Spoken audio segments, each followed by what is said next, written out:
दोस्तों, आज हम देखने वाले हैं बहुत ही popular Korean series Squid Games की कहानी। सीरीज़ की शुरुआत में हमें इसका मेन कैरेक्टर सेयोंग दिखाया जाता है, जिसकी बेटी का आज बर्थडे होता है। उसकी मदर उसकी बेटी का बर्थडे सेलिब्रेट करने के लिए उसे कुछ पैसे देती है, लेकिन सेयोंग को और पैसे चाहिए रहते हैं। इसके कारण वह अपनी मदर का एटीएम कार्ड चुरा लेता है और उससे सारे पैसे निकाल लेता है। इन पैसों को लेकर के वह हॉर्स राइडिंग गेम में लगा देता है और वहाँ से लगभग 4 मिलियन जीत जाता है। जैसे ही पैसे लेकर के बाहर निकलता है, जिससे उसने पहले पैसे उधार लिए रहते हैं, वो लोग उसे पकड़ लेते हैं और पैसे मांगते हैं। काफ़ी उसके साथ मारपीट करते हैं। जैसे वह पैसे देने के लिए अपने जेब में हाथ डालता है, वह देखता है कि उसका जेब तो फटा हुआ है। तब उसे याद आता है कि जब वह पैसे लेकर वहाँ से आ रहा था, तब रास्ते में एक लड़की उससे टकराई थी और ज़रूर उसी ने उसका जेब काटा है।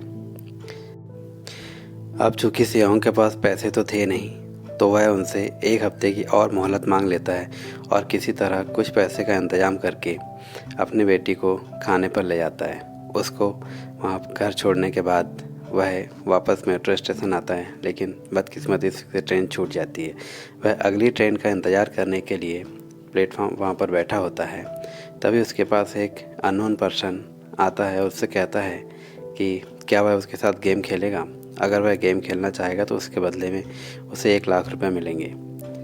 इस पर सेयोंग तैयार हो जाता है, लेकिन वह कहता है कि जब भी वह हारेगा उसे वह थप्पड़ मारेगा। और इस तरह काफ़ी मार खाने के बाद अंत में सेयोंग 1 लाख रुपए जीत जाता है। फिर वह अननोन पर्सन उसे एक कार्ड देता है और कहता है कि तुम्हें और भी बाद में गेम खेलना हो या और पैसे कमाना हो तो इस नंबर पर कॉल करना। वह बहुत सारे पैसे लेकर घर आता है और अपनी माँ को भी कुछ पैसे देता है। उसकी माँ कहती है कि तूने ये पैसे कहाँ से लाए, तो बोलता है कि मैंने कमाए हैं। तब उसकी माँ उसे बताती है, क्या तुम्हें पता है कि तुम्हारी बेटी तुम्हारे स्टेप फादर के साथ यूएस में शिफ्ट होने वाली है। वो कहता है कि मुझे ये सब नहीं पता था। अपनी बेटी को अपने पास रखने के लिए उसे बहुत सारे पैसों की ज़रूरत थी। इस कारण वह उस दिए गए नंबर पर कॉल करने की सोचता है। वह उस नंबर पर कॉल करके उसे बोलता है कि मैं तैयार हूँ। तब एक गाड़ी आती है, बड़ी सी गाड़ी में बिठाकर उसे बेहोश कर दिया जाता है। और जब सुबह उठता है तो उसे एक बहुत बड़े हॉल में पाता है, जहाँ पे उसके जैसे और भी प्लेयर होते हैं। लगभग 456 खिलाड़ी वहाँ पर होते हैं और सबको अलग अलग नंबर दिया होता है। वहाँ पर वह 1 नंबर के खिलाड़ी एक बूढ़े अंकल से मिलते हैं और उससे कहते हैं कि आप क्यों आए हैं। जब वो बात कर रहे होते हैं तो अंकल कहते हैं कि उसे ब्रेन ट्यूमर है और वैसे भी वो मरने ही वाला है, इसलिए वहाँ पर वो खेलने के लिए आया है। यहाँ हम देखते हैं अगले सीन में कि सेबयोक नाम की लड़की और जैंग नाम का एक लड़का आपस में लड़ाई कर रहे होते हैं। सेबयोक को देख करके सेयोंग पहचान लेता है कि ये वही लड़की है जिसने उसका जेब काटा था। अब थोड़ी देर बाद हम वहाँ पर देखते हैं कि रेड कलर की ड्रेस में गार्ड वहाँ पर आ जाते हैं। उन्होंने एक अजीब सा मास्क चेहरे पे पहना हुआ रहता है, जिससे उनका चेहरा पूरा ढका होता है। वह उन पर गेम के नियम और एग्रीमेंट पर साइन करा लेते हैं। गेम के रूल्स होते हैं कि एक बार गेम शुरू होने के बाद कोई गेम बीच में छोड़ नहीं सकता है। दूसरा, जो व्यक्ति गेम कंप्लीट नहीं कर पाएगा या गेम छोड़ कर जाएगा, उसे एलिमिनेट कर दिया जाएगा। तीसरा नियम होता है कि अगर मेजॉरिटी चाहे तो इस गेम को छोड़ करके जा सकते हैं। इसके बाद उन्हें बताया जाता है कि जो व्यक्ति लास्ट तक गेम में रहेगा या जो जीतेगा, उसे बहुत ज़्यादा इनामी राशि मिलने वाली है और उन्हें एक पिगी बैंक दिखाया जाता है। इसके बाद उन्हें पहला गेम खेलने के लिए एक खुले मैदान में लाया जाता है, जहाँ पर सेयोंग अपने बचपन के दोस्त सेंगवू से मिलता है। वो कहता है कि तुम तो यूएस में थे, फिर यहाँ कैसे आ गए। इसके बाद उन्हें गेम के नियम बताए जाते हैं, जहाँ सामने एक बड़ी सी डॉल खड़ी होती है। उन्हें बताते हैं कि डॉल जब तक पीछे घूमी हुई रहेगी, तब तक वो लोग आगे बढ़ करके उस रेड लाइन को क्रॉस कर सकते हैं। 5 मिनट के अंदर उस रेड लाइन को क्रॉस करनी है, लेकिन जैसे ही डॉल पीछे घूमेगी, कोई भी अपने स्थान से हिलेगा नहीं। जो हिलेगा उसे एलिमिनेट कर दिया जाएगा। हम देखते हैं सबसे पहले जैसे ही डॉल पीछे घूमती है, एक आदमी मूवमेंट कर रहा होता है तो उसे गोली मार दी जाती है। यहाँ हमें समझ में आता है कि एलिमिनेट का मतलब क्या था। इस तरह से जैसे ही डॉल पीछे घूमती है, सभी लोग फिर आगे बढ़ते हैं, लेकिन वापस डॉल के सामने घूमने पर जो भी हिलता हुआ पाया जाता है, उन्हें गोली मार दी जाती है। इसी तरह से देखते ही देखते 456 में से लगभग 255 लोग मारे जा चुके हैं। किसी तरह से सेयोंग और उसके दोस्त यह स्टेप पास करने में कामयाब हो जाते हैं। अगले सीन में हम देख रहे हैं कि जो एलिमिनेट हुए उन लोगों को ताबूत के अंदर बंद करके एक जगह रखा जा रहा है। 456 में से जो 201 लोग बचे हुए थे वो सभी इकट्ठा एक जगह होते हैं और कहते हैं कि हमें आगे ये गेम नहीं खेलना है। इस पर गार्ड कहते हैं कि आपने नियम पर साइन किए हुए हैं और उन्हें इनामी राशि दिखाई जाती है। इनामी राशि देख करके सबके मन में लालच आता है, लेकिन फिर भी लोग कहते हैं कि अगर जीवित रहेंगे तो आगे पैसे तो कमा ही सकते हैं। इसके बाद सेंगू उन्हें याद दिलाता है कि गेम का तीसरा नियम कहता है कि अगर मेजॉरिटी चाहे तो गेम छोड़कर जा सकती है। इस पर वोटिंग होने के बाद मेजॉरिटी गेम छोड़ने के पक्ष में होती है तो उन्हें सबको अपने अपने घर छोड़ दिया जाता है। घर पहुंचने के बाद अगले दिन सियांग सीधे पुलिस स्टेशन जाता है और पुलिस को वो सारी बात बताता है कि उसके साथ क्या हुआ, लेकिन कोई भी उस पर यकीन नहीं करता है और बोलते हैं कि तुम्हारा दिमाग ख़राब है। इसके बाद सियांग पुलिस वाले को कार्ड दिखाता है और दिए गए नंबर पर कॉल करने को कहता है, लेकिन जैसे ही पुलिस वाले उस पर कॉल करते हैं वो एक रॉन्ग नंबर होता है। अब सियांग अपने घर वापस आता है, तब उसे अपना बचपन का दोस्त सेंगू मिलता है। सेंगू उसे बताता है कि यूएस में गया था और उसने अपने कस्टमर के लगभग 6 मिलियन लेकर के स्टॉक मार्केट में लगा दिए और सारे पैसे डूब गए। इस तरह से उसके ऊपर काफ़ी कर्ज है और उसे पैसे लौटाने हैं। इसके बाद उसे एक कॉल आता है जिसमें डॉक्टर उसकी माँ की तबीयत के बारे में कहते हैं। वह कहते हैं कि शुगर की वजह से उसकी माँ का एक पैर काटना पड़ेगा और ऑपरेशन के लिए काफ़ी पैसों की ज़रूरत है, आप जल्दी से पैसे का इंतज़ाम कर लो। इस पर श्रेयांग अपने दोस्त के पास जाता है, लेकिन दोस्त भी उसकी मदद करने में असमर्थ है। आगे हम देखते हैं कि श्रेयांग उसकी पत्नी के पास जाता है कि उसे कुछ पैसे चाहिए। इस पर पत्नी पैसे देने से मना कर देती है। इसके बाद हम देखते हैं कि उसकी पत्नी का हस्बैंड उसे पैसे देने को तैयार होता है और कहता है कि मेरे परिवार से दूर रहो। इस पर श्रेयांग उसे मारने लगता है। उसे मारते हुए उसकी बेटी देख लेती है। अगले सीन में हम देख रहे हैं कि श्रेयांग का दोस्त जो एक फैक्ट्री में काम कर रहा है अपने मालिक से पैसों की मांग करता है, लेकिन मालिक उसे पैसा देने से मना कर देता है। इस बीच दोनों के बीच हाथापाई होती है और इस दौरान उसके मालिक का हाथ मशीन के अंदर फंस जाता है। मौका पाकर उसका दोस्त पैसे लेकर वहाँ से भागकर वापस घर आ जाता है और अपनी पत्नी को पैसे दे करके कहता है कि तुम यहाँ से निकल जाओ। इसके बाद अगले सीन में हम देखते हैं कि सेबयोक जो वहाँ पर गेम खेलने गई थी वो दिखाई देती है कि एजेंट से बात कर रही होती है कि उसे अपने माता पिता को यहाँ पर लेकर के आना है। वह अपने छोटे भाई से मिलती है जो एक अनाथालय में रहता है। वह उससे कहती है कि उसे जल्द यहाँ से लेकर के जाएगी।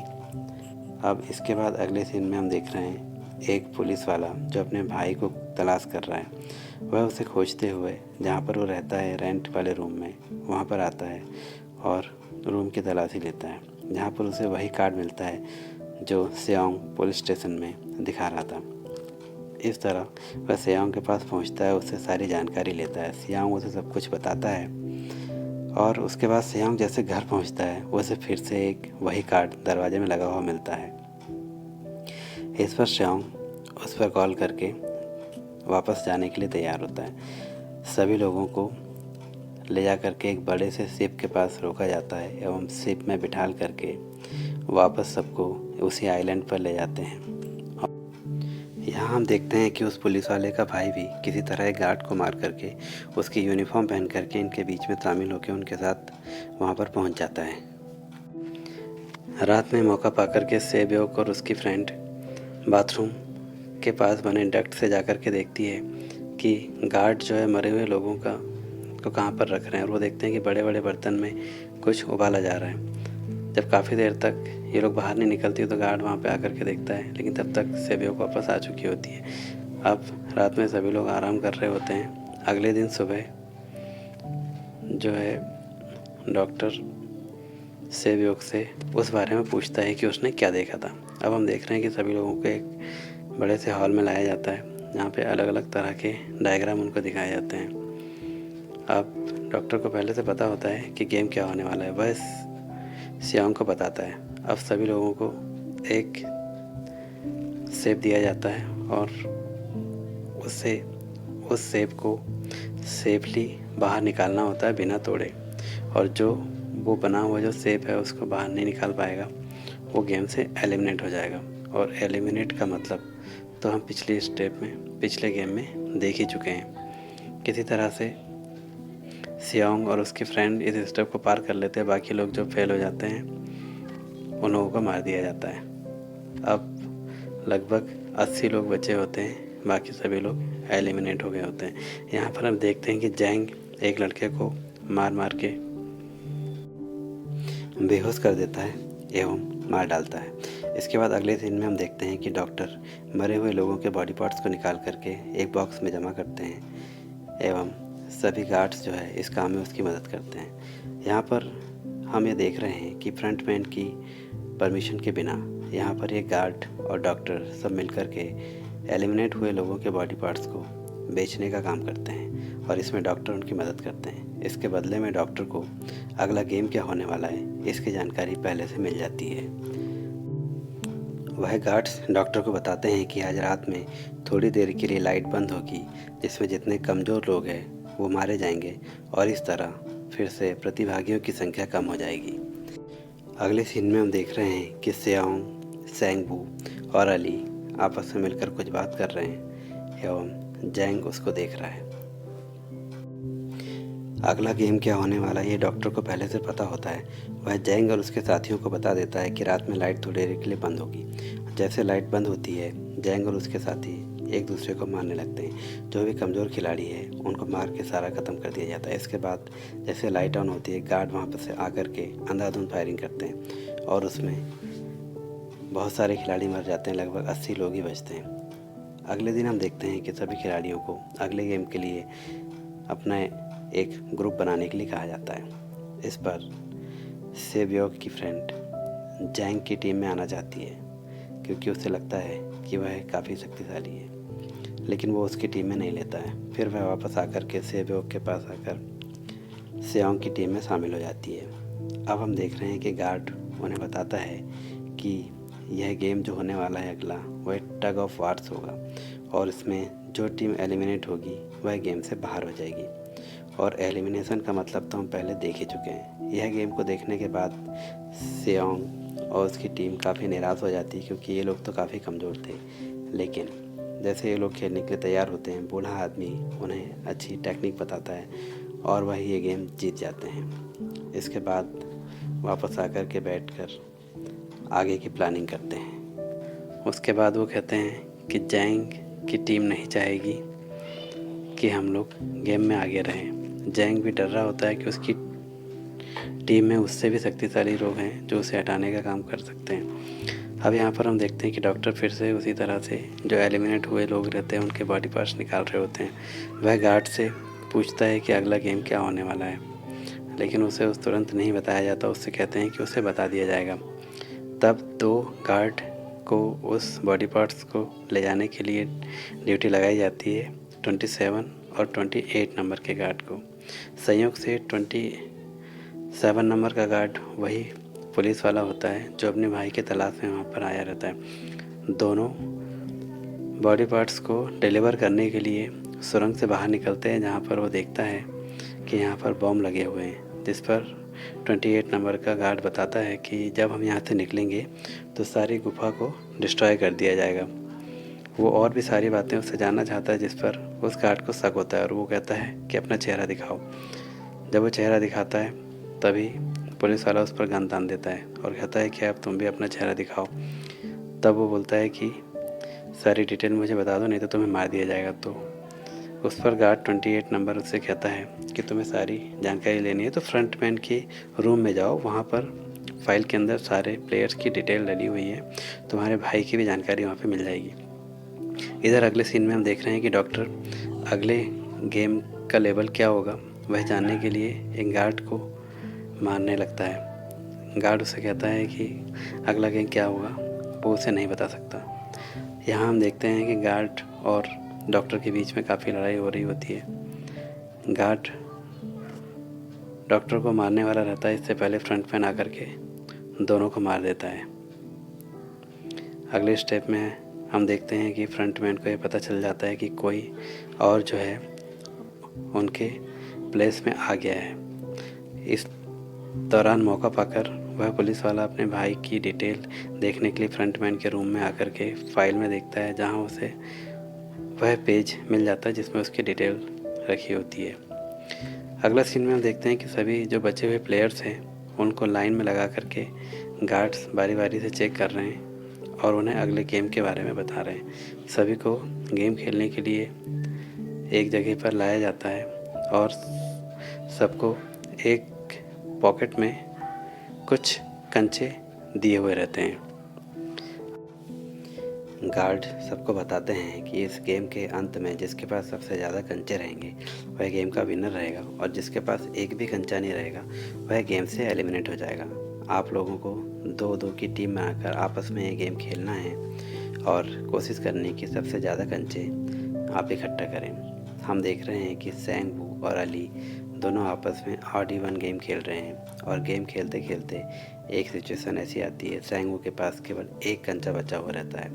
वह अली को बातों में लगा करके किसी तरह से उसका पॉकेट एक्सचेंज कर देता है, और हमें यह बाद में पता चलता है कि अली के पास जो पॉकेट था उसमें केवल पत्थर रखे हुए रहते हैं। अब अगले सीन में सियांग और वो एक नंबर वाले बुढ़े अंकल आपस में खेलते हैं, जिसमें सियांग अंकल के साथ चालाकी से खेलता है, लेकिन फिर भी लास्ट में वो हारने वाला रहता है। लेकिन अंत में वह बुढ़े अंकल ये भूल जाते हैं कि उन्होंने कौन सा कंचा सेलेक्ट किया था, और इस तरह चालाकी से सियांग जीत जाता है। लेकिन बुढ़े अंकल कहते हैं कि उसे पता है कि उसने उसके साथ चालाकी की है, वह सब जानता है, वह तो केवल नाटक कर रहा था। इस पर सियांग उसे कहता है कि मुझे माफ़ कर दो, मैंने जानबूझ के ऐसा नहीं किया, मैं गेम जीतना चाहता हूँ।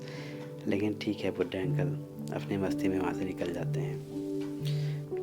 इसके बाद सेबियोक और उसकी फ्रेंड खेलती है। वह बोलती है कि जो सबसे दूर कंचे सारे फेंकेंगी वो इस गेम की विनर रहेगी। सबसे पहले सेबियोक को फेंकने के लिए कहती है, और उसकी फ्रेंड जानबूझकर सारे कंचे पास में फेंक देती है और उसे कहती है कि सेबियोक, तुम्हें मुझसे ज़्यादा इस गेम को जीतने की ज़रूरत है, और इस तरह वह गेम से एलिमिनेट हो जाती है। अब हम देखते हैं कि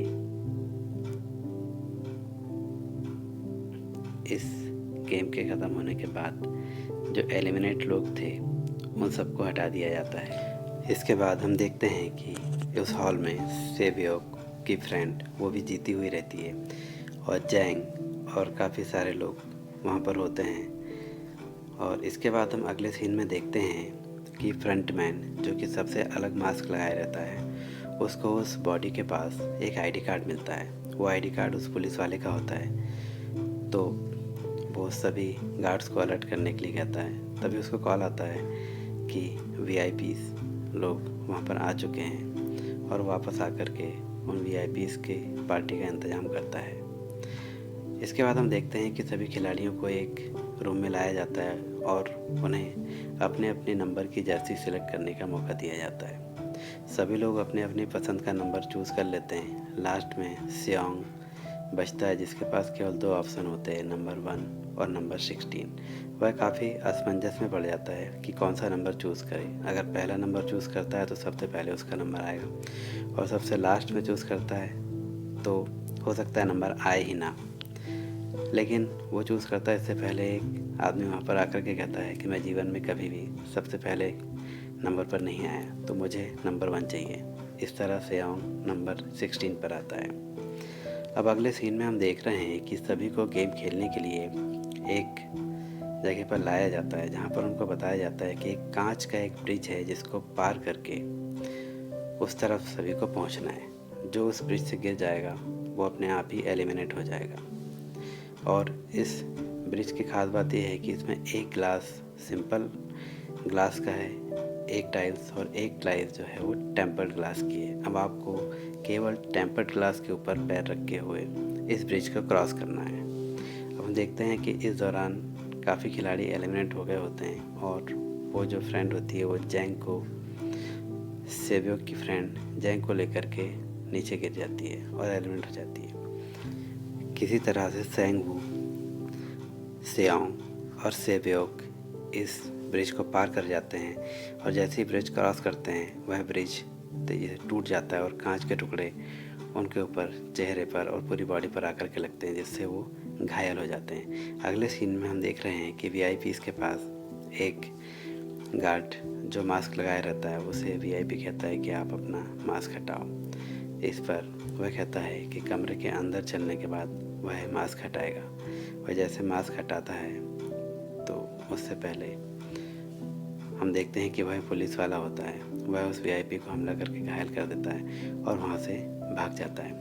अब हम देख रहे हैं कि उस पुलिस वाले का पीछा करते हुए बहुत सारे गार्ड उस समुद्र के किनारे आ गए हैं और उसका पीछा कर रहे हैं। साथ में फ्रंट मैन भी उसके पीछे लगा हुआ है। अब वह पुलिस वाला कॉल करने की कोशिश करता है, लेकिन वहाँ पे कोई नेटवर्क नहीं रहता है। अब फ्रंट मैन से उस पुलिस वाले का सामना होता है और वह गोली चला देता है। इस पर पुलिस वाला देखता है कि मास्क हटाने के बाद जो व्यक्ति सामने आता है वह तो उसका भाई है, जिसे ढूंढने के लिए वह यहाँ पर आया हुआ था। लेकिन उसका भाई अपने छोटे भाई को मार देता है और समुद्र में फेंक देता है। अगले सीन में हम देख रहे हैं जो 3 लोग बचे हुए हैं उनके लिए पार्टी का इंतज़ाम किया जाता है और साथ में एक एक चाकू सबको दी जाती है। इसका मतलब है कि आज की रात में आपको 3 में से 1 खिलाड़ी को मार करके एलिमिनेट करना है। इस पर श्रेयांग और सेबीओ कहते हैं कि हम दोनों एक टीम में रहेंगे। तुम्हें अपने भाई के लिए पैसों की काफ़ी ज़रूरत है, इसलिए तुम जीत जाना और मैं भी तुम्हारा साथ दूंगा। लेकिन उन कांच के टुकड़ों की वजह से सेबीओ काफ़ी घायल हुई रहती है, तो वह दरवाज़ा ठोक करके डॉक्टर को आने के लिए कहता है। और जब वह डॉक्टर को बुलाने के लिए जाता है, इससे पहले ही सेंगवू सेबीओ को मार देता है। अगला गेम खेलने के लिए केवल 2 खिलाड़ी बचते हैं, सेयांग और शेंगवू। दोनों को गेम खेलने के लिए खाली मैदान में लाया जाता है। वह एक स्क्विड गेम होता है। दोनों ज़बरदस्त गेम खेलते हैं और लास्ट में सेंगवू जो है हार करके अपने आप को चाकू मार लेता है। इस तरह सेंगवू मर जाता है और शेयांग इस गेम को जीत जाता है। शेयांग को फ्रंटमैन पार्टी देता है और कहता है कि तुम्हारी जीती हुई रकम तुम्हारे खाते में पहुंच जाएगी। अगले सीन में हम देखते हैं कि शेयांग अकाउंट चेक करता है और 45 मिलियन जो उसको वादा किया था वह उसके अकाउंट में आ जाते हैं। घर आके उसे पता चलता है कि उसकी माँ अब जीवित नहीं रही और वह काफ़ी परेशान रहता है, उदास रहता है। इसके बाद हम देखते हैं कि एक फूल बेचने वाली महिला फिर से उसे उसी तरह का एक कार्ड ला करके देती है जिस पर एक नंबर लिखा हुआ रहता है। उस नंबर पर कॉल करने पर उसे एक जगह बुलाया जाता है। वहाँ पर जाकर के सेयांग जब देखता है कि उस हॉस्पिटल के बेड पर जो व्यक्ति रहता है वह वही खिलाड़ी है जो 1 नंबर के बूढ़े अंकल थे। वह बूढ़े अंकल उसे बताते हैं कि यह गेम उसी के दिमाग की उपज है। वह लाइफ में काफ़ी परेशान था, उदास था और कुछ उम्दा करना चाहता था। इस गेम का इजाद उसने और उसकी टीम ने मिलकर किया था। लोगों को मरता हुआ देख उसे बहुत खुशी मिलती थी और इतना कहकर वह दम तोड़ देता है। इसके बाद हम देखते हैं कि सेयांग सेबीओ के भाई को मिलने जाता है, उसे अपने पास ले आता है एवं इसके बाद वह सेंगवू की मदर के पास जाके उसे बहुत सारे पैसे देता है और उसे कहता है कि तुम्हारा बेटा मेरे साथ था। और इसके बाद वह देखता है एयरपोर्ट पर फिर से वही आदमी किसी दूसरे आदमी के साथ वही गेम खेल रहा होता है और उसे फिर से वही कार्ड मिलता है। वह दिए गए कार्ड के नंबर पर कॉल करके कहता है कि तुम कौन हो और ऐसा क्यों कर रहे हो लोगों के साथ। इस पर उधर से आवाज़ आती है कि सेयांग, अगर तुम ज़िंदा रहना चाहते हो तो इस प्लेन में चढ़ जाओ और इस बारे में सोचना बंद करो। और इस तरह यह मूवी यहीं ख़त्म हो जाती है।